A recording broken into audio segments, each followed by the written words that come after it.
A paz do Senhor Jesus Cristo, tudo bem? 22 de maio de 2023. Quem vos fala é o pastor Valdir dos Anjos.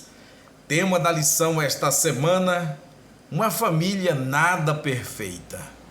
Leitura diária desta segunda-feira se encontra nos livros de Levítico, capítulo 18, versículo 6 e Deuteronômio, capítulo 27, versículo 22, a proibição divina a respeito do incesto.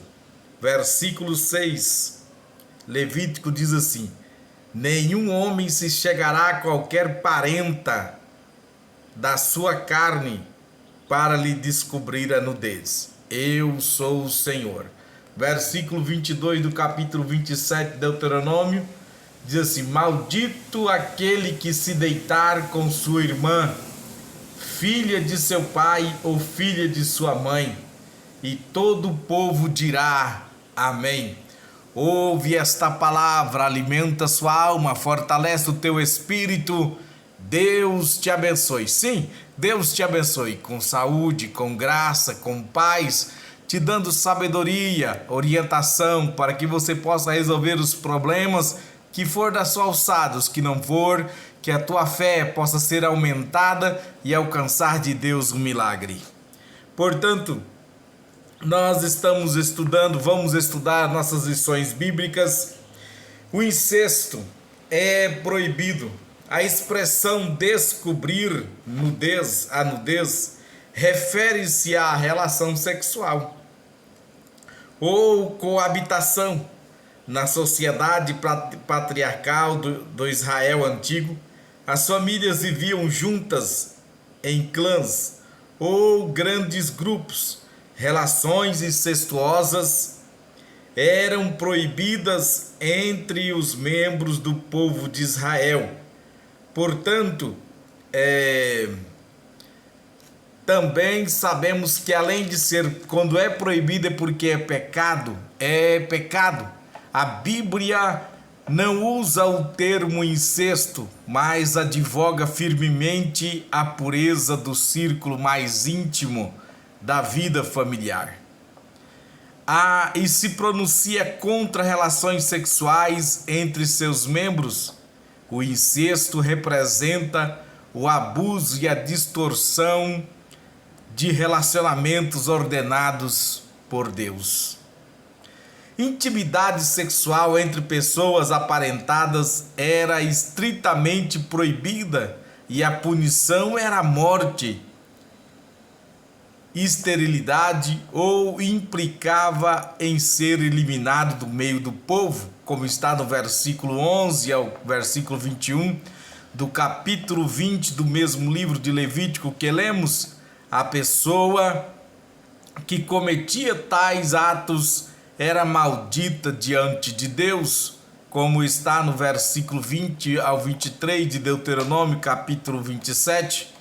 Nas Escrituras, o incesto é considerado como profanação dos relacionamentos reconhecidos entre pais e filhos, irmão e irmã, meio-irmão e meia-irmã, avós e netos, tios e tias, sogro e nora, e pais e filhos de uniões poligâmicas. As leis de fidelidade familiar colocavam os cristãos à parte dos incrédulos, preservavam a saúde emocional, física, espiritual e psicológica e resguardavam contra mutações genéticas.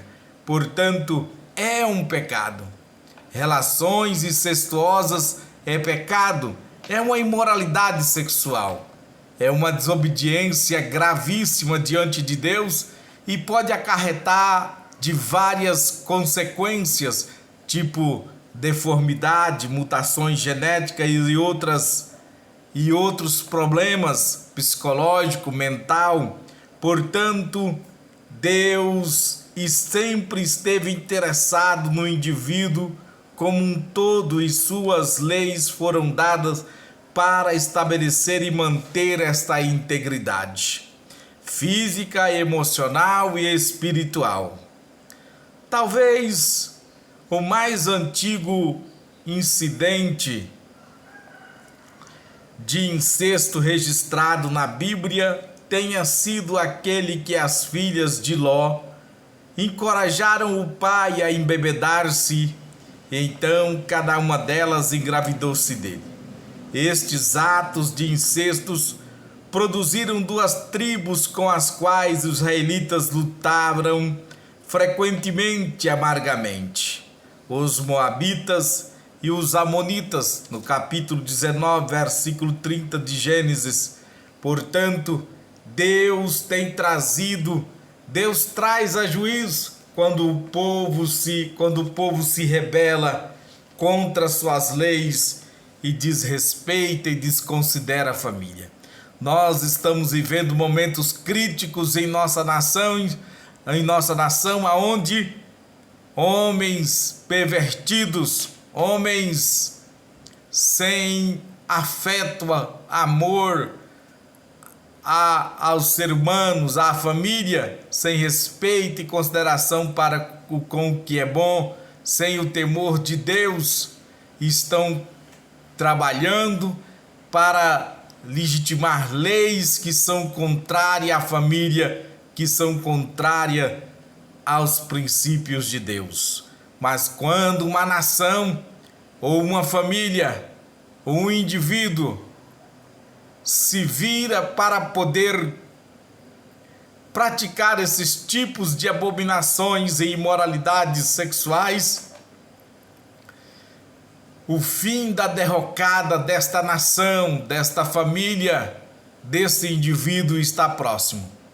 Que Deus tenha misericórdia de nós e nossos filhos e intervém poderosamente contra tais homens que se usufruem do poder que lhes foi dado para poder inventar e criarem leis contra Deus.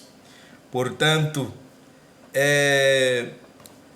esta expressão descobrir a nudez traduz literalmente uma frase hebraica do mesmo teor. Descobrir a sua nudez abrange tudo que refere às práticas sexuais impuras e ilícitas. Isso inclui práticas aproximadas do ato sexual consumado, qualquer tipo de prática sexual que resulta em descobrir, expor ou ver a nudez de alguém que não seja seu legítimo cônjuge, viola as fronteiras da pureza e comete pecado grave diante de Deus e contra os seus princípios. Portanto, o texto que nós estamos lendo destaca o perigo da imoralidade sexual. Vivemos em uma sociedade tão corrompida, cuja decadência moral já chega em alguns lugares aos níveis de Sodoma e Gomorra. Duas cidades antigas que foram destruídas por causa de seu elevado grau de perversão e imoralidade sexual. Na Bíblia é mencionada um grupo com intenções homossexuais, sodomia, entre as causas da quase eliminação de uma das 12 tribos de Israel, mostrando o perigo da perversão moral e da imoralidade sexual e suas práticas inconvenientes. Portanto, acompanhe comigo como as Escrituras têm tratado e a forma como as Escrituras tratam a imoralidade sexual. Quero falar com você sobre 8 pontos. Espero que você tenha paciência. E minha oração é que você tenha paciência para ouvir a palavra de Deus. É um estudo didático, é um estudo paulatinamente dentro da Bíblia Sagrada.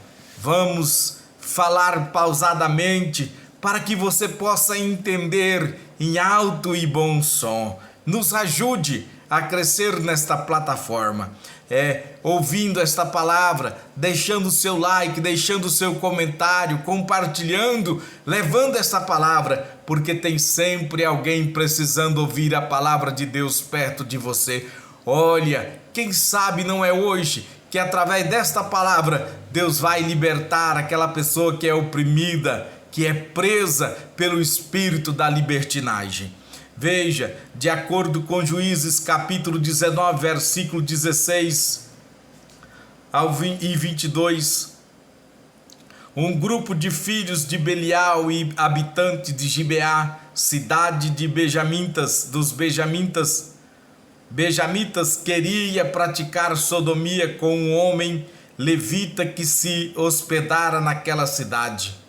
Esses homens, vis indignos, não podendo abusar homossexualmente daquele levita, conformaram-se em abusar sexualmente da concubina dele durante toda a noite, num ato covarde e imoral de estupro coletivo. Esse fato se encontra registrado em Juízes capítulo 19, versículo 25 e 26. Portanto, esse depravado e vergonhoso fato foi motivo de os israelitas formarem uma liga composta pelas 11 tribos, com um exército de 40.000 homens para destruir todos os homens de Gibeá. Benjamitas, como consequência, quase houve a eliminação da tribo de Benjamim, que acobertou aqueles homens depravados. Portanto, você pode encontrar sobre esse mesmo assunto em Juízes capítulo 29, 27 ao 30 capítulo 20, versículo 21. Levítico 18, 22, a palavra do Senhor adverte e considera todas as práticas imorais, dizendo: com varão não te deitarás como se fosse mulher, abominação é. E outras palavras, e outra tradução, maldade é diante de Deus. Portanto, também se em Romanos capítulo 1, versículo 26 e 27, Paulo adverte que os que praticam esses atos, dizendo: pelo que Deus os abandonou às paixões infames, porque até suas mulheres mudaram o uso natural, no contrário à natureza.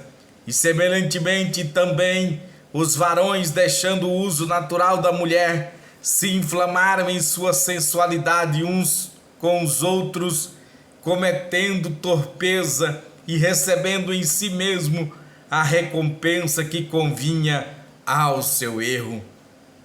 Primeira carta aos Coríntios, capítulo 6, versículo 9 e 10, Paulo confronta a imoralidade praticada na sociedade de Corinto, dizendo: não sabeis que os injustos não há de herdar o reino de Deus? Não erreis, nem os devassos, nem os idólatras, nem os adúlteros, nem os injustos não há de herdar o reino de Deus.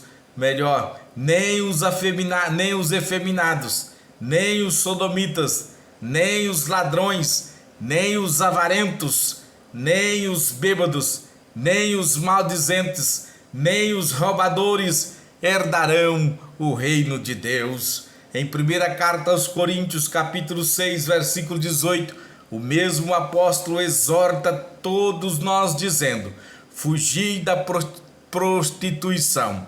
Todo pecado que o homem comete é fora do corpo, mas o que se prostitui peca contra o seu próprio corpo. Em Tessalonicenses capítulo 4, versículo 7, Paulo revela o propósito de Deus para a nossa vida, porque não nos chamou Deus para a imundícia, mas para a santificação. Infelizmente, a sociedade moderna desceu tanto o seu nível moral que reconhece todas essas práticas imorais como algo normal e ainda quer criar leis para legalizar cada vez mais tais práticas libertinas e inconvenientes. Em Gálatas capítulo 6, versículo 8, o apóstolo revela que tais pessoas irão colher o fruto no futuro, porque o que semeia na sua carne, da carne ceifará corrupção, mas o que semeia no Espírito, do Espírito ceifará a vida eterna. Deus tem chamado o seu povo, Deus tem chamado o seu povo para a santidade. A imoralidade tem entrado dentro de famílias, a libertinagem. Quantos casos já apareceu aí de pais tendo relações sexuais com as filhas? Outro caso, até mesmo de filho com mãe, coisas horríveis. E infelizmente a sociedade tem feito vista grossa para esses tipos de práticas que têm deturpado os princípios de Deus, violado os princípios de Deus para a família. Irmãos, e o pior é o que Paulo diz no capítulo 5 da sua epístola aos Coríntios, que os irmãos sabiam que havia um moço lá dentro da igreja que tinha assumido, tomado por mulher, a mulher do próprio pai, e os irmãos na igreja não estavam preocupados com aquela situação. Como diz uma frase célebre, eu não me preocupo com a maldade dos maus, mas o que me assusta e que me deixa preocupado é o silêncio dos bons. Nós não podemos consentir com o erro, não podemos baixar a cabeça diante da maldade, não podemos nos calar, porque se nós nos calar, Deus irá levantar até mesmo as pedras para clamar em nosso lugar. Então devemos confrontar, devemos anunciar e falar que o pecado ainda continua sendo pecado.